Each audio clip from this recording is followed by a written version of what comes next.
ओम शांति। आज 22 दिसंबर 2020 की मुरली में बाबा के मधुर महावाक्य है। मीठे बच्चे, तुम्हें अभी बाप द्वारा दिव्य दृष्टि मिली है। उस दिव्य दृष्टि से ही तुम आत्मा और परमात्मा को देख सकते हो। आज की मुरली का प्रश्न है, ड्रामा के किस राज को समझने वाले कौन सी राय किसी को भी नहीं देंगे। प्रश्न का उत्तर दिया बाबा ने, जो समझते हैं कि ड्रामा में जो कुछ पास्ट हो गया वह फिर से एक्यूरेट रिपीट होगा, वह कभी किसी को भक्ति छोड़ने की राय नहीं देंगे। जब उनकी बुद्धि में ज्ञान अच्छी रीति बैठ जाएगा, समझेंगे हम आत्मा हैं, हमें बेहद के बाप से वर्षा लेना है। जब बेहद के बाप की पहचान हो जाएगी तो हद की बातें स्वतः खत्म हो जाएगी। अब सुनते हैं मुरली विस्तार से। ओम शांति। अपनी आत्मा के स्वधर्म में बैठे हो।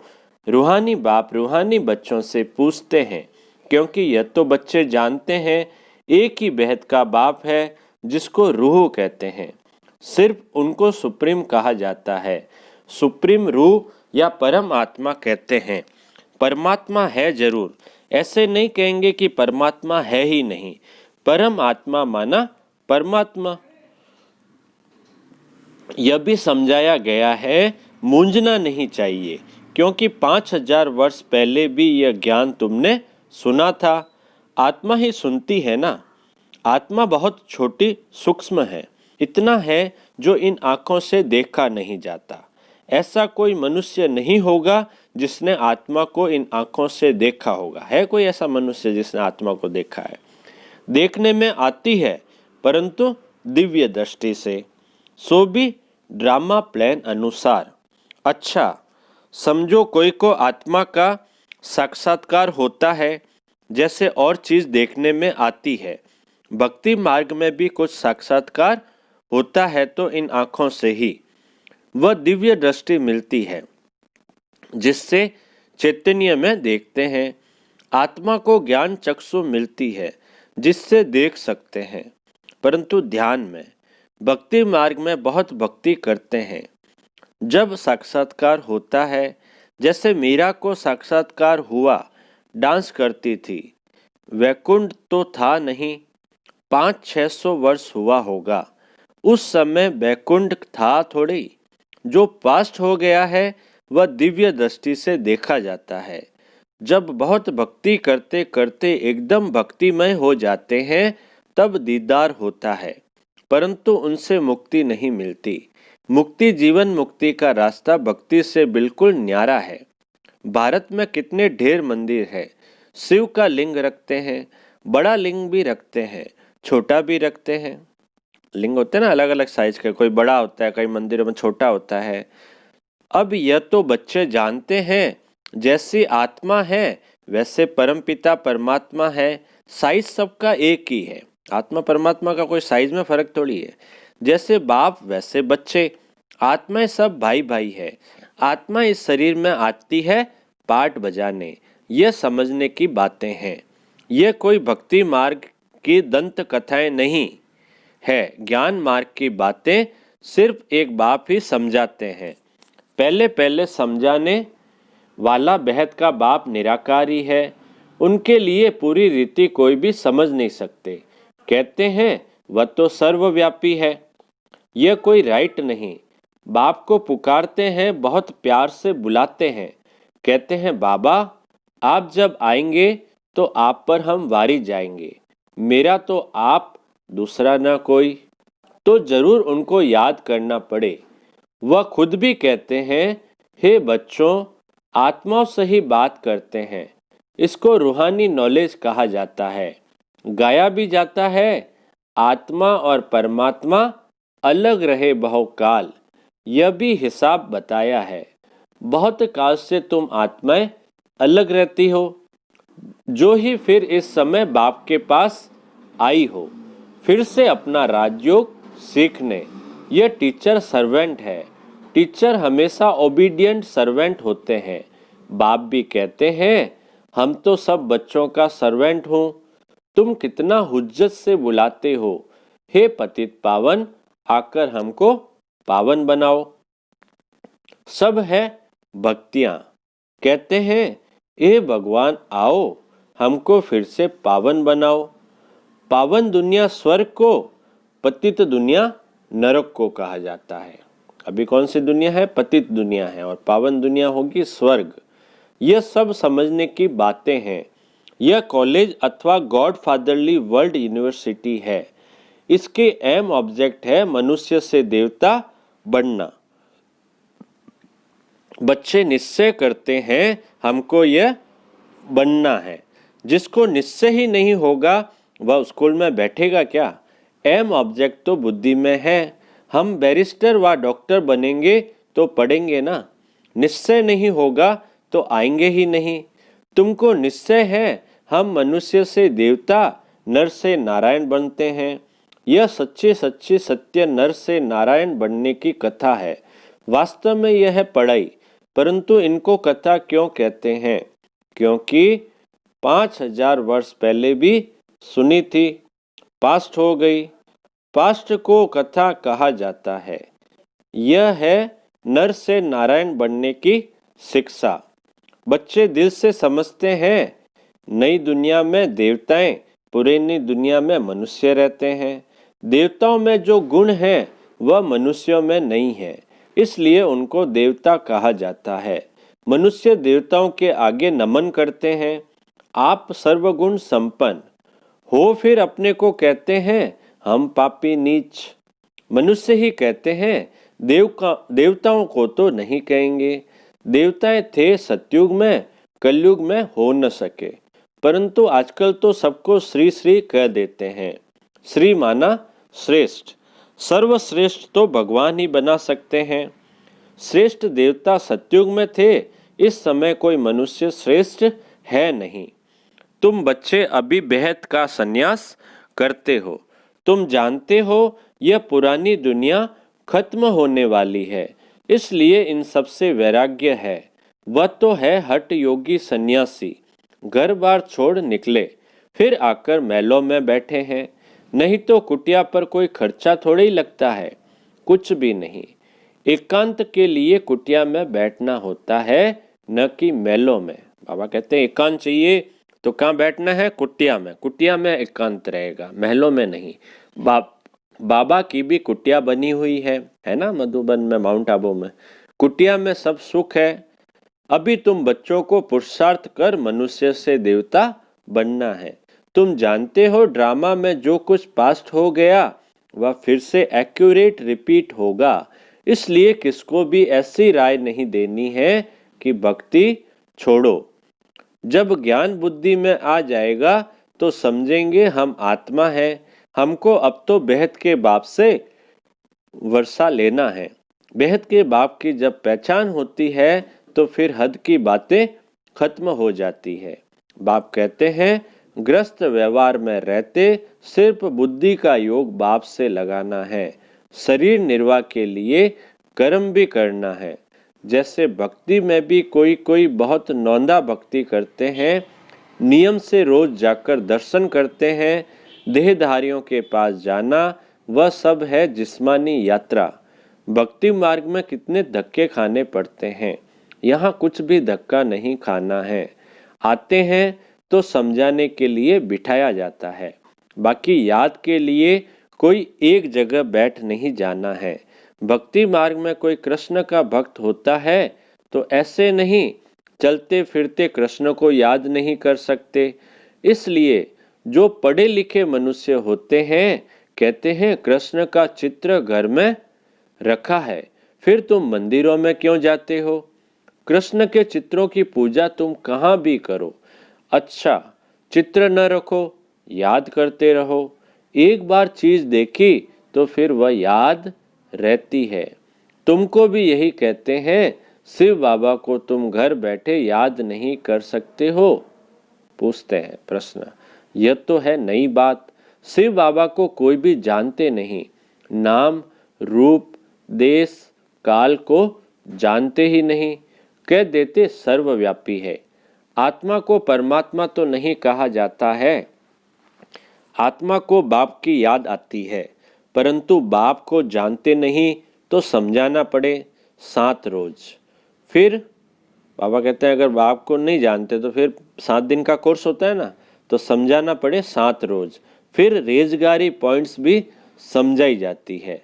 बाप ज्ञान का सागर है ना, कितने समय से सुनते आए हो, क्योंकि नॉलेज है ना। बाबा कहते हैं कितने समय से सुनते आए हो, क्योंकि तुम्हें नॉलेज है ना। समझते हो हमको मनुष्य से देवता बनने की नॉलेज मिलती है। बाप कहते हैं तुमको नई नई गुह्य बातें सुनाते हैं। मुरली तुमको नहीं मिलती है तो बाबा कहते हैं मुरली तुमको नहीं मिलती है तो तुम कितना चिल्लाते हो। बाप कहते हैं तुम बाप को तो याद करो, मुरली पढ़ते हो फिर भी भूल जाते हो। पहले पहले तो यह याद करना है। क्या याद करना है? मैं आत्मा हूँ, इतनी छोटी बिंदी हूँ। आत्मा को भी जानना है। कहते हैं इनकी आत्मा निकल दूसरे में प्रवेश किया। हम आत्मा ही जन्म लेते लेते अब पतित अपवित्र बने हैं। पहले तुम पवित्र ग्रस्त धर्म के थे। लक्ष्मी नारायण दोनों पवित्र थे, फिर दोनों ही अपवित्र बने। फिर दोनों पवित्र होते हैं तो क्या अपवित्र से पवित्र बने या पवित्र जन्म लिया? बाप बैठ समझाते हैं कैसे तुम पवित्र थे, फिर वाम मार्ग में जाने से अपवित्र बने हो। पुजारी को अपवित्र, पूज्य को पवित्र कहेंगे। सारे वर्ल्ड की हिस्ट्री ज्योग्राफी तुम्हारे बुद्धि में है। कौन कौन राज्य करते थे, कैसे उनको राज्य मिला, यह तुम जानते हो, और कोई नहीं जो जानता हो। तुम्हारे पास भी आगे यह नॉलेज रचता और रचना के आदि मध्य अंत की नहीं थी। गोया नास्तिक थे, नहीं जानते थे। नास्तिक बनने से कितना दुखी बन जाते हैं। बाबा कहते हैं नास्तिक बनने से कितना दुखी बन जाते हैं। अब तुम यहाँ आए हो यह देवता बनने, वहां कितने सुख होंगे। कहाँ पर? सतयुग में। देवी गुण भी यहाँ धारण करने हैं। प्रजापिता ब्रह्मा की औलाद भाई बहन ठहरे ना। क्रिमिनल दृष्टि जानी नहीं चाहिए, इसमें है मेहनत। आंखें बड़ी क्रिमिनल है, सब अंगों से क्रिमिनल है आंखें। बाबा कहते हैं आंखें सबसे ज्यादा क्रिमिनल है। हमेशा कहते हैं ना कई बार मूल्य में, इसलिए आंखों पर पूरा ध्यान रखना है। आधा क्लब क्रिमिनल, आधा क्लब सिविल रहती है। सतयुग में क्रिमिनल नहीं रहती है। आंखें क्रिमिनल है तो असुर कहलाते हैं। बाप खुद कहते हैं मैं पतित दुनिया में आता हूँ, जो पतित बने हैं उनको ही पावन बनना है। मनुष्य तो कहते हैं यह अपने को भगवान कहलाते हैं। झाड़ में देखो एकदम तमो प्रधान दुनिया के अंत में खड़ा है, वही फिर तपस्या कर रहे हैं। सतयुग में लक्ष्मी नारायण की डिनेस्टी चलती है। संवंत भी इन लक्ष्मी नारायण से गिना जाएगा। इसलिए बाबा कहते हैं लक्ष्मी नारायण का राज्य दिखाते हो तो लिखो, इससे 1250 वर्ष के बाद त्रेता। शास्त्रों में फिर लाखों वर्ष लिख दिए हैं। रात दिन का फर्क हो गया ना। ब्रह्मा की रात आधा कल्प, ब्रह्मा का दिन आधा कल्प। यह बातें बाप ही समझाते हैं। फिर भी कहते हैं मीठे बच्चे, अपने को आत्मा समझो, बाप को याद करो। उनको याद करते करते तुम पावन बन जाएंगे, फिर अंतमति सो गति हो जाएगी। बाबा ऐसे नहीं कहते हैं यहाँ बैठ जाओ। सर्विसेबल बच्चों को तो बिठाएंगे नहीं। सेंटर्स, म्यूजियम आदि खोलते रहते हैं। कितने को निमंत्रण बांटते हैं, आकर गॉडली बर्थ राइट विश्व की बादशाही लो। तुम बाप के बच्चे हो। बाप है स्वर्ग का रचयिता, तो तुमको भी स्वर्ग का वर्षा होना चाहिए। बाप कहते हैं मैं एक ही बार स्वर्ग की स्थापना करने आता हूँ। एक ही दुनिया है जिनका चक्र फिरता रहता है। मनुष्यों की तो अनेक मतें, अनेक बातें हैं। मत मतांतर कितने हैं। इसको कहा जाता है अद्वैत मत। झाड़ कितना बड़ा है, झाड़ कितना बड़ा है, कितनी टाल टालियां निकलती है, कितने धर्म फैल रहे हैं। पहले तो एक मत एक राज्य था, सारे विश्व पर इनका राज्य था। यह भी अभी तुमको मालूम पड़ा है। हम ही सारे विश्व के मालिक थे, फिर 84 जन्म भोग कंगाल बने हैं। अभी तुम काल पर जीत पाते हो। वहां कभी अकाले मृत्यु होता नहीं। कहां पर? सतयुग में। यहाँ तो देखो बैठे बैठे अकाले मृत्यु होती रहती है। यहाँ तो क्या हुआ, बैठा था अभी थोड़ी देर पहले मिला और थोड़ी देर में बैठा बैठा खत्म, हार्ट अटैक आ गया। चारों तरफ मौत ही मौत है। वहाँ ऐसे नहीं होता, पूरी एज लाइफ चलती है। भारत में प्योरिटी पीस प्रॉस्पेरिटी थी। 150 वर्ष एवरेज आयु थी। सतयुग में 150 वर्ष थी एवरेज आयु। अभी कितनी आयु रहती है? ईश्वर ने तुमको योग सिखाया तो तुमको योगेश्वर कहते हैं। बाबा कहते हैं ईश्वर ने तुमको योग सिखाया इसलिए तुमको क्या कहते हैं? योगेश्वर। वहां थोड़ी कहेंगे इस समय तुम योगेश्वर हो, तुमको ईश्वर राजयोग सिखा रहे हैं, फिर राज राजेश्वर बनना है। अभी तुम ज्ञानेश्वर हो, फिर राजेश्वर अर्थात राजाओं का राजा बनेंगे। अच्छा अच्छा बाप दादा बोले, मीठे मीठे सिकिल अदे बच्चों प्रति माता पिता बाप दादा का याद प्यार और गुड मॉर्निंग। रूहानी बाप की रूहानी बच्चों को नमस्ते। हम रूहानी बच्चों की रूहानी बाप दादा को याद प्यार, गुड मॉर्निंग और नमस्ते नमस्ते नमस्ते। सदा रहेंगे हंसते हंसते, बन जाएंगे फरिश्ते। वाह बाबा वाह, वाह मेरा भाग्य। अब मुरली में से धारणा के लिए मुख्य पॉइंट्स। पहला पॉइंट है आंखों को सिविल बनाने की मेहनत करनी है।